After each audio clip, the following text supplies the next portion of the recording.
Assalamualaikum warahmatullahi wabarakatuh. Alhamdulillahi rabbil alamin. Wal aqibatu lil muttaqin wala udwana illa 'alal zalimin. Wassalatu wassalamu ala asyrafil anbiya'i wal mursalin wa ala alihi wa sahbihi ajma'in. Asyhadu an la ilaha illallah wahdahu la syarikalah wa asyhadu anna Muhammadan abduhu wa rasuluh. Allahumma aftah alaina hikmataka wa anshur alaina min khazaini rahmatika ya arhamar rahimin. Rabbi shrah lana sudurana wa yassir lana umurana wa khtim lana bi alsinatina yafqahu aqwalana amma ba'du. Alhamdulillah, puji dan syukur kita sama-sama rafakkan kepada Allah Subhanahu wa taala. Pada petang ini kita direzekikan untuk sama-sama kita datang lebih awal sebagai tanda kita mengimarahkan hari Jumaat dengan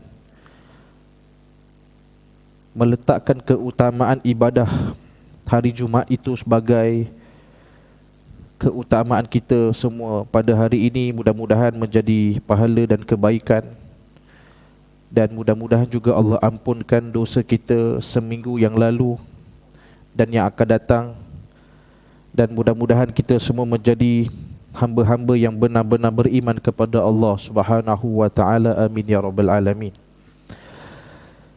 InsyaAllah pada petang ini, sementara kita menunggu masuk waktu zuhur, sama-sama kita berkongsi beberapa tausiah, nasihat khususnya untuk diri saya dan juga umumnya tuan-puan juga yang mendengar secara online, di bawah tajuk Iman Memandu Kehidupan.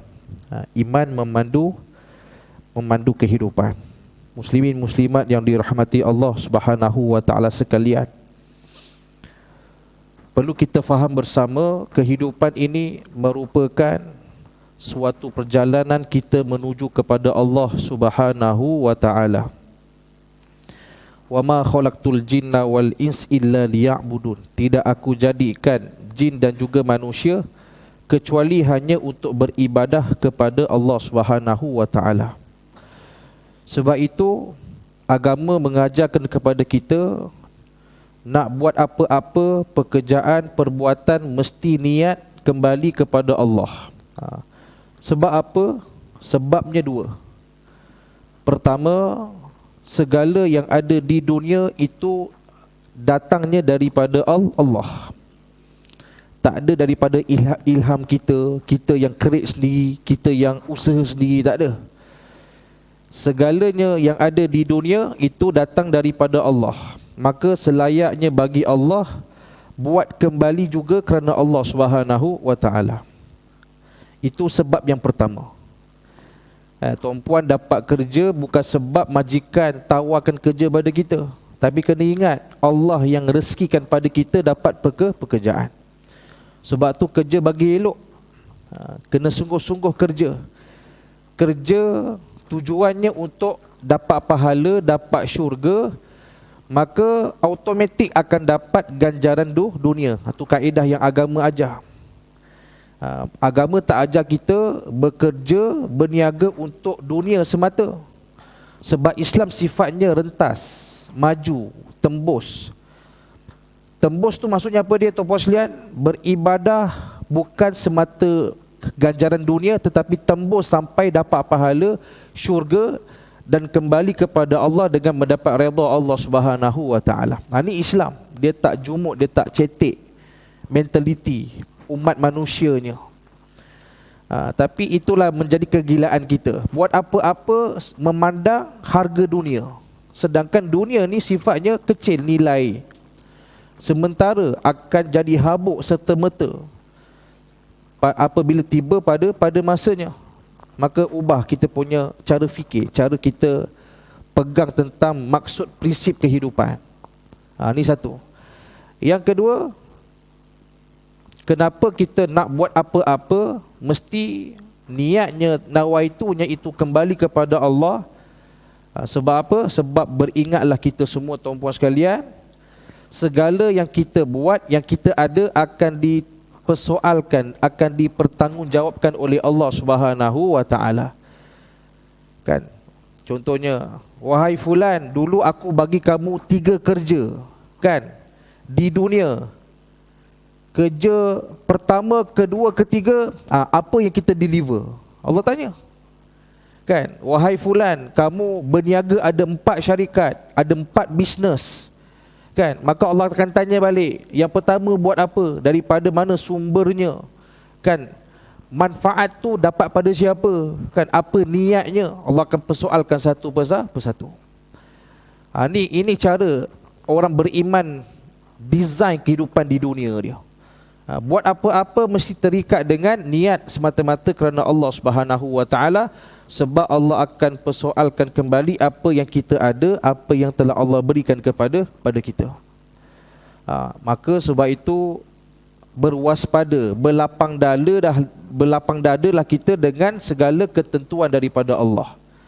Kan, sikit bukan maksudnya lemah, banyak bukan maksudnya lebih. Kan, sikit banyak dia punya keywordnya, segalanya itu ketentuan ujian kepada manusia.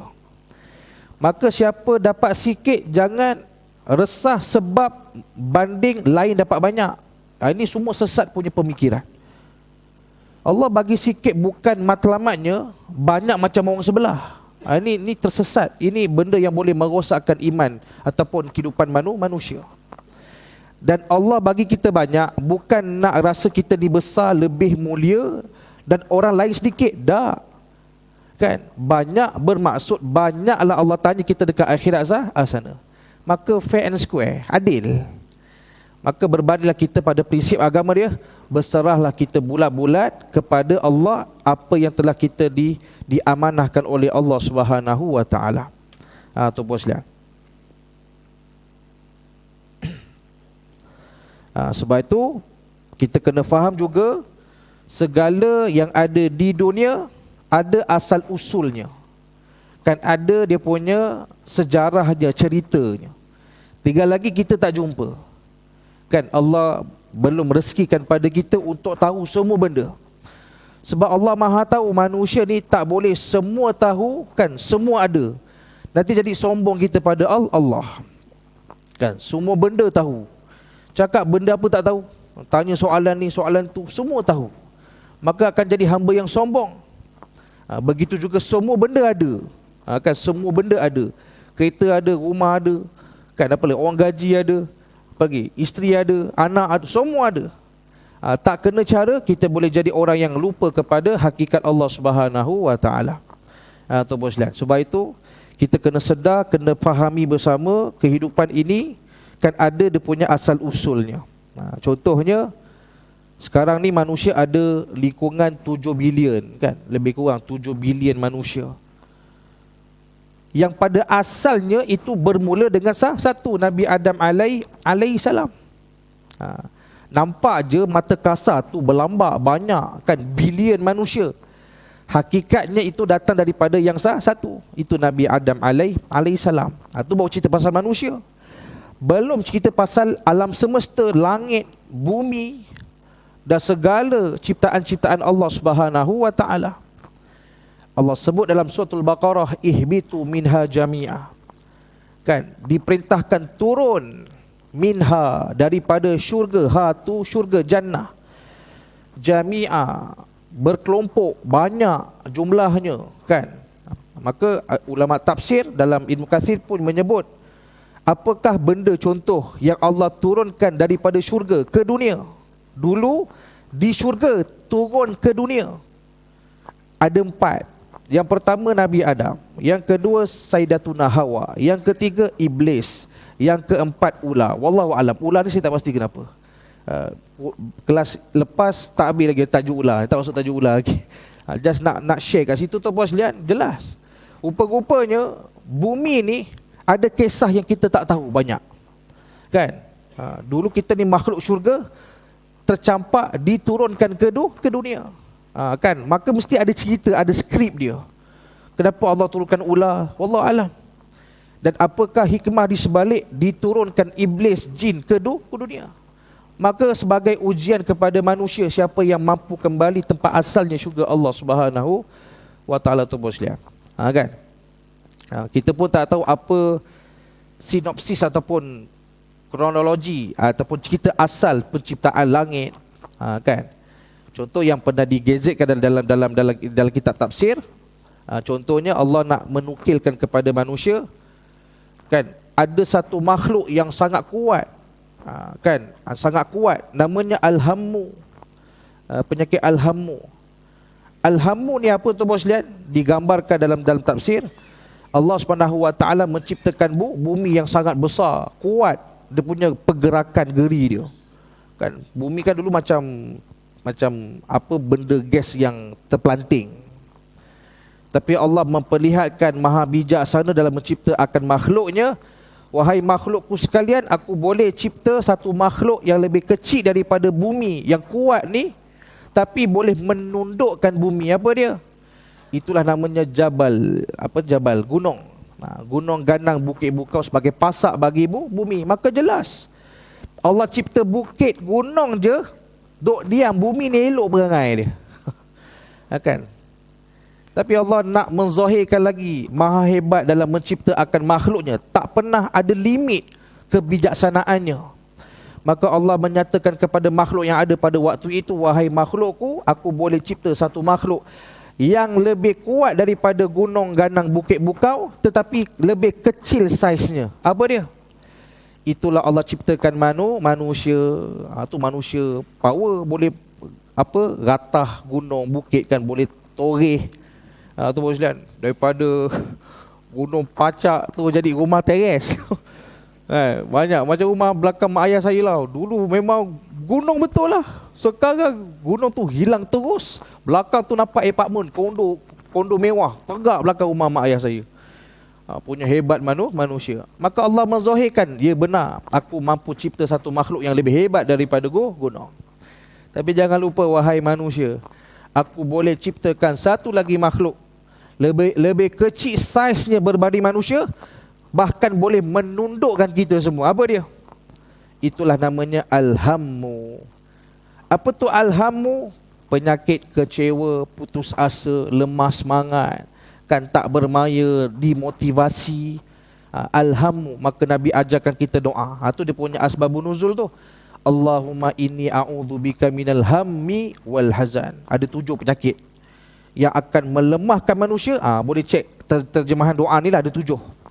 Ada 7 Nabi minta kita berdoa kepada Allah supaya kita kembali menjadi manusia yang luar biasa, manusia yang hebat fungsi peranannya di atas muka bumi Allah Subhanahu wa taala. Tuan-tuan sekalian, maka segalanya ini kena faham tuan-tuan sekalian. Maka sebab itu kita sebagai manusia, kan, hidup melata dekat bumi yang terbentang luas ni, mesti perlukan kepada panduan hidup. Panduan kehidupan itulah namanya keimanan, kan, keyakinan kita terhadap Allah Subhanahu wa taala. Tapi kita kena faham, iman itu, segalanya itu bermula daripada ilmu. Kan, iman dia tak wujud dengan tiba-tiba, kan, tiba-tiba beriman. Dalam dunia tak ada istilah tiba-tiba. Semuanya ada cerita, ada asbab musababnya. Kita je yang kena berusaha untuk mengadakan perkara tersebut. Ketat pula. Allahumma salli ala sayyidina Muhammad. Maka siapa yang nak selamat dunianya itu mestilah berteraskan kepada keimanan kepada Allah Subhanahu wa taala. Tapi kita kena faham tuan-tuan sekalian, iman itu bermula daripada ilmu. Iman bermula daripada ilmu. Sebab tu siapa yang lemah iman, kan, tak semangat hati dia, cara yang paling mujarab apa dia? Dengar kuliah, kan, dengar ceramah, kan, dengar tazkirah. Maka akan menyuburkan iman kita untuk berbakti kepada agama Allah Subhanahu wa taala. Tapi juga kita kena faham, ilmu ni ada 2 jenis. Pertama disebut sebagai istilahnya ilmu.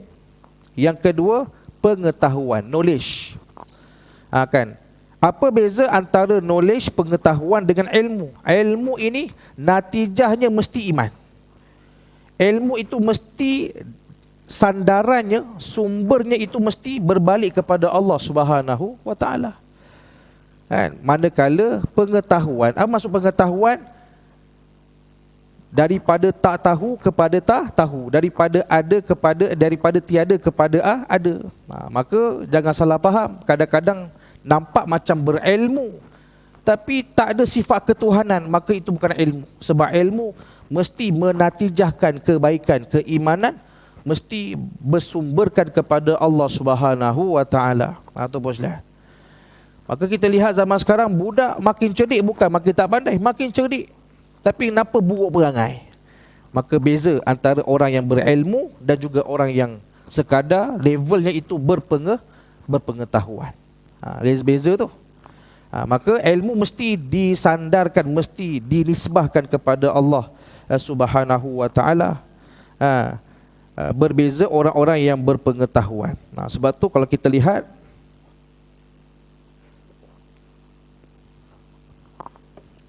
Nabi Adam, Allah nak ajar Nabi Adam cara nak beriman kepada Allah. Nabi Adam, kamu nak tak nampak akan kekuasaan Allah Subhanahu wa taala? Itu bukan dengan diberikan sifat iman, tapi apa dia? Diberikan pada Nabi Adam itu ilmu, pengetahuan. Wa 'allama Adamal asma'a kullaha. Kan?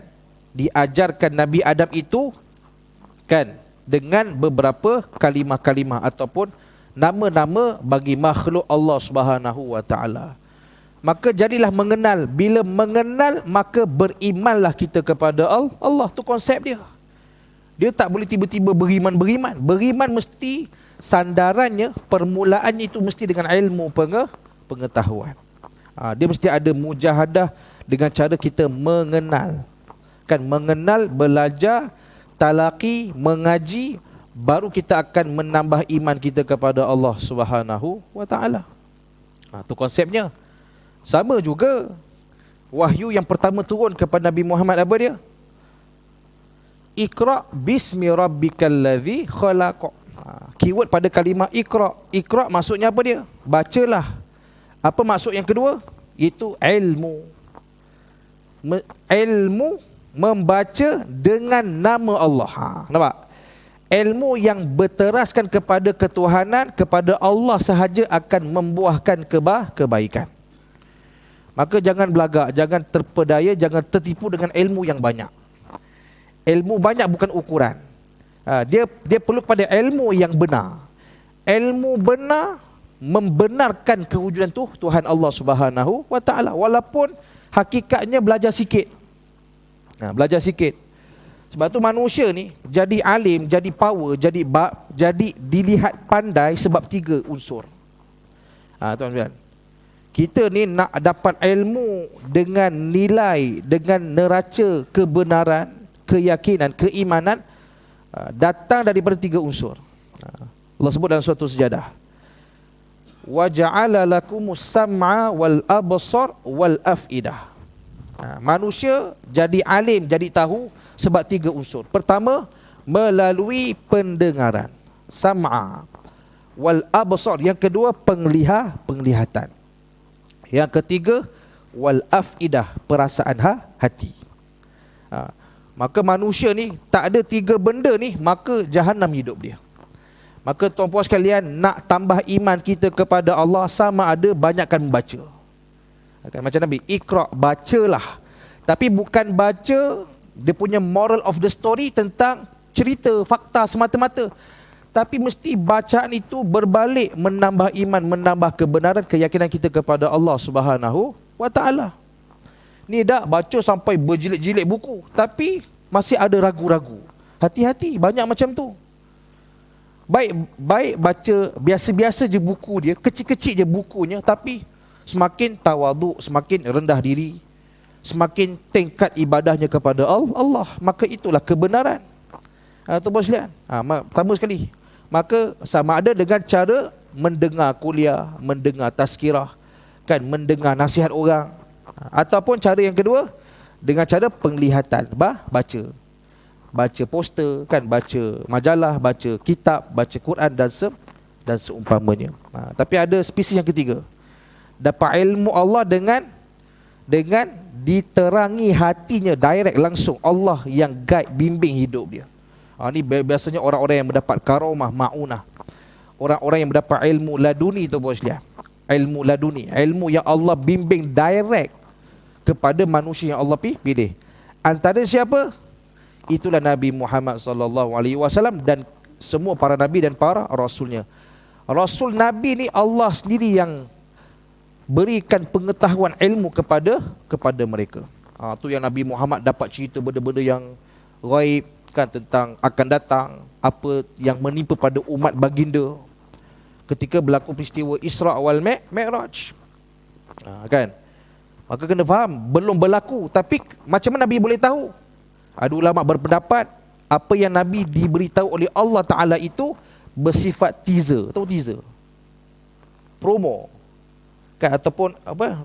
Ya, macam ada panggung wayang kan, cerita nak keluar. Apa? Dia punya gazette dia punya teaser tu. Dia punya intro tu kan. Kita dah boleh bayang cerita pasal apa, siapa watak-watak dia. Macam itulah. Nabi diberikan teaser kan, gambaran awal apa yang berlaku pada akhir zaman nanti, kiamat macam mana, siapa yang masuk neraka kan, apa akibatnya, teaser kan, teaser. Maka nak dapatkan ilmu Allah, maka jagalah 3 panca indera ini.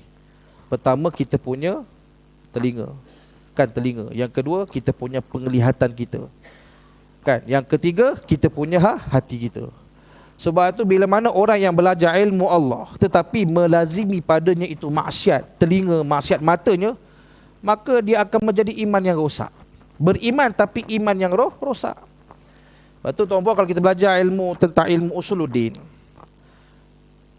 nak dapatkan ilmu yang membina iman ada 2 syarat. Pertama, mestilah bersifat pegangan yang jazam. Apa maksud dia? Belajar sehingga terbinanya pegangan yang jelas, tak ada ragu-ragu. Kan, tak ada ragu-ragu. Percaya bulat-bulat apa yang Allah janjikan kepada kita, jazam. Yang kedua, mesti berpandukan kepada dalil. Lawan bagi sifat ilmu apa dia? Jahil. Jahil ni bukan maksudnya bodoh. Jahil ni 2. Pertama, jahil basit. Yang kedua, jahil murakkab. Jahil basit ni totally bukan kita lah. Iaitu sifatnya apa dia? Jahil yang terpisah, terputus daripada maklumat tentang agama, tentang Islam, tentang Tuhan. Kita ni semua ada, Facebook ada kan, handset ada, poster ada, surau masjid ada, bagi kuliah. Maka kita tak termasuk jahil basit ni. Jahil basit ni memang jahil kosong, memang tak tahu benda pasal agama. Apa tu Islam, apa tu selawat, apa tu Allah. Tapi kalau dia duduk kat bandar, duduk depan orang ramai tapi tak tahu, itu namanya jahil murakkab. Apa tu jahil murakkab? Dia berpegang, dia yakin tapi keyakinan yang salah. Kan, pegangan yang salah. Salah faham rupanya. Tak perasan rupa-rupanya kita ni menyembah Tuhan yang tak betul, sesat. Kita punya ilmu kefahaman tentang sifat Tuhan tu tersilap, maka kita namanya orang yang sifatnya jahil basit. Dahlah jahil, tak tahu hakikat, pula tu tahu dengan ilmu yang salah. Masya Allah, tabarakallah. Sebab itu tak pernah terbina iman kita kepada Allah. Sebab apa? Na'udzubillah, mungkin sebab utamanya ilmu belajar tu pun dah silap awal-awal lagi dah. Contoh jahil basit ni apa dia, tuan-tuan sekalian? Jahil murakkab apa contoh dia? Dia beriman neraka itu untuk orang yang berdosa. Dia beriman adanya neraka, tetapi perangai itu macam ahli neraka tu, sudah.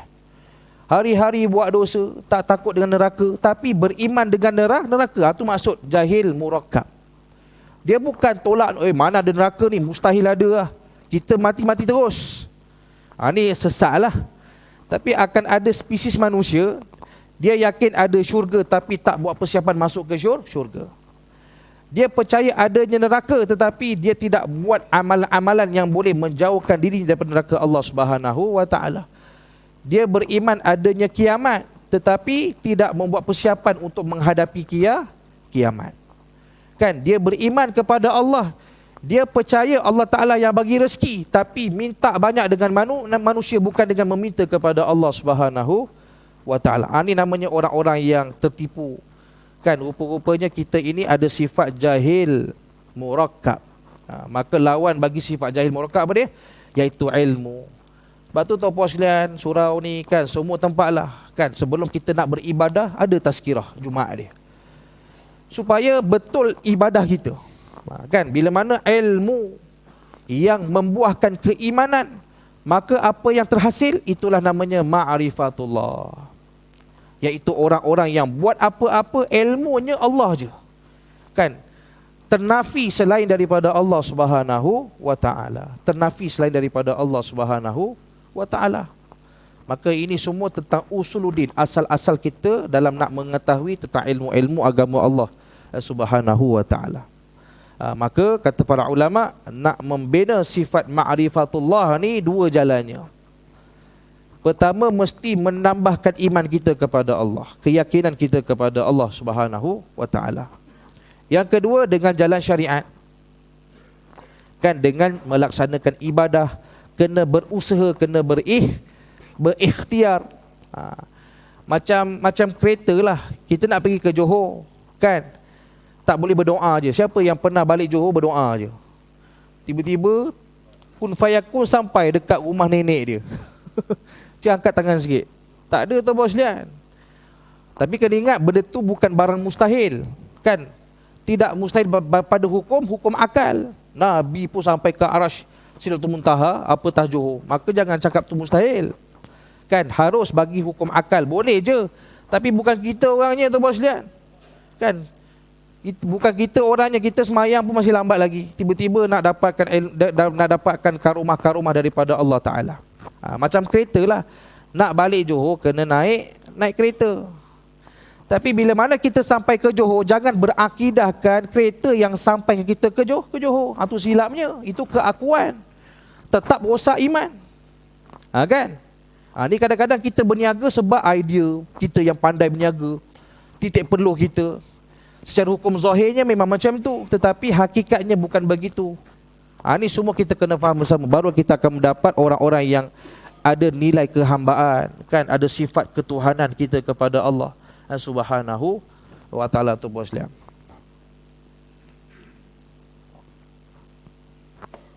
Jadi sebagai kesimpulan, memahami tentang iman memandu kehidupan kita selaku manusia. Maka bila mana manusia itu mengikut SOP Tuhan, kan, panduan Tuhan, maka lama kelamaan manusia itu akan menjadi orang yang ada nilai kehambaan. Hamba je akan kembali ke syurga. Kena ingat tu. Orang yang ada sifat kehambaan sahaja akan boleh kembali ke syurga. Apa sifat hamba? Rasa hina, rasa tak ada apa-apa, rasa keldil, rasa lemah, kan? Rasa benda-benda yang kita kata hina-dina, benda yang lemah, benda yang kosong, itulah sifat hamba kepada Allah Subhanahu wa Ta'ala. Cuma kita lihat mutaakhir ini tuan-puan sekalian. Kenapa manusia ni duk sibuk dengan dunia dia, dengan kerja-kerja harian dia, dengan perniagaan dia yang tak pernah habis. Kenapa? Bila kita tanya manusia, kenapa kau ni sibuk sangat kerja? Pagi sampai malam kerja. Apa jawapan biasa? Apa jawapan kita? Sibuk ustaz, tak sempat. Sebab kenapa sibuk sangat kerja ni? Sebab duit tak cukup ustaz. Kan? Duit tak cukup. Kan? Krisis ekonomi. Sekarang ni kena buat 2-3 kerja. Memang tak cukup masa, tak cukup duit. Maka manusia pun berusaha bekerja. Maka itulah tanda-tanda orang yang telah dibutakan hati mata hatinya. Itu boslah. Kadang-kadang perasaan tak, kita gila kerja sebab duit tak cukup. Pernah tak kita tanya dekat diri kita, kenapa kita tak pernah rasa bimbang? Kena mengutamakan akhirat kita sebab apa? Pahala kita sudah cukup ke untuk masuk ke syurga Allah Ta'ala? Itu isu dia. Kan? duk sibuk, duit tak cukup, sebab tu kita gandakan usaha kita di dunia. Tapi buat peduli tentang amal akhiratnya. Seolah-olah nak bagi tahu kita punya persiapan akhirat kita cukup belaka dah. Kan tak cukup tuan bos sekalian, tak cukup. Sebab itu agama ajar kita, pandu kita di dunia ini utamakan amal akhirat kita. Sebab apa? Panjang cerita kat sana. Dunia ni sibuk macam mana pun 40 tahun je hidup, 60 tahun je hidup, tetapi akhirat bekal amalnya itu selama-lamanya. Maka kena imbangi. Dia bukan sama rata, dia kena adil. Adil tu apa dia? Meletakkan pada haknya. Time semayang. Tapi bila mana buta mata hatinya, tidak memahami tentang hakikat makna sebuah kehidupan kita sebagai hamba, maka apa yang berlaku kepada kita tuan puan sekalian, maka berlakulah kita solat ini menjadi perkara yang bersifat sampingan. Terbalik dah. Kerja itu utama, solat itu sampingan semata. Itu yang jadinya bila ada masa lapang, dah free time je semayang. Terbalik tu, patutnya sembahyang yang utama, betul? Sementara menantikan masuk waktu solat, semayang seterusnya, maka bekerjalah kita, berniaga lagi kita. Itu kaedah dia. Kan? Tapi tak. Maka tuan puan sekalian, sama-sama kita kena muhasabah diri. Kan? Kena banyak-banyak muhasabah diri. Sebab itu penting kita semua belajar tentang membina kehidupan dengan nilai ilmu ma'rifatullah. Kan? Sebab tu cuma ada orang juga salah faham. Dia duk belajar tarikat. Kan? Nak dapat makrifah ni lah. Saya teringat kata guru saya, banyak alim-alim kita ni untuk konteks akhir zaman ni bukan keutamaan belajar ilmu tarikat ni. Sebab apa? Sebab kadang-kadang nak belajar ilmu tarikat tapi Fatihah pun tak selesai. Tarikat tu melepasi sempurnanya syariat. Maka banyak tok-tok guru kita menyebut, selesaikan dulu kita punya ilmu fiqah kita, ilmu usuluddin, tauhid kita, kan, sifat 20-nya, tentang asmaul husnahnya, tentang konsep ketuhanannya. Belajar dulu dalam bab fiqh ibadahnya, fiqh muamalatnya, munakahatnya, kan, belajar tentang bab fiqh jenayatnya. Selesaikan tu dulu, barulah kita belajar tentang ilmu-ilmu tarikat. Yang dah belajar tu mungkin itu rezeki kelebihan, teruskan, cuma pertimbangkan juga. Kadang-kadang berlaku orang-orang kita ni, dia tak faham tentang keutamaan, tentang aulawiyat. Duk belajar ilmu tarikat tetapi bab solat tak selesai lagi. Kan? Macam guru kami sebut, baca Fatihah pun masih Fatihah yang tidak sempurna sebutannya. Bismillahirrahmanirrahim. Alhamdulillahirabbil alamin arrahmanirrahim maliki yaumiddin. Kan? Macam mana kita tak sempurna ilmu syariat tetapi cerita nak menuju kepada Allah Subhanahu wa taala. Maka insya-Allah mudah-mudahan tuan puan sekalian, kan, sama-sama kita terus tambahkan ilmu pengetahuan, pengajian kita, dengar ceramah kuliah, kan, supaya Allah Subhanahu wa taala lorongkan kita semua dengan iman yang benar, maka membuahkan ilmu makrifah kita, hati yang dekat kepada Allah Subhanahu wa taala. Dan saya mohon tuan puan sekalian doakan negara kita dan umat seluruhnya. Kita dengar macam sekarang macam-macam pelik tuan puan sekalian. Kan, macam viral video Ustaz Blok Khairi kan, cerita pasal evakuasi yang berlaku dekat tanah haram sekarang ni kan. Kemarin baru kita lihat satu video kan, dia dah buka skru makam Ibrahim kan, untuk dialihkan semua tu. Maka ni semua tanda-tanda kiamat. Maka mudah-mudahan tuan-tuan sekalian, asbab kita semua bermujahadah akan datang pada tengah hari ini untuk beribadah pada Allah Ta'ala. Maka Allah SWT ampunkan dosa kita dan terima segala amal ibadah kita kepada Allah. Wallahu ta'ala, mohon maaf terkasar bahasa, terlanjur bicara. Hanya Allah Ta'ala saja dapat menyempurnakan perbahasan kita pada petang ini. Assalamualaikum warahmatullahi wabarakatuh.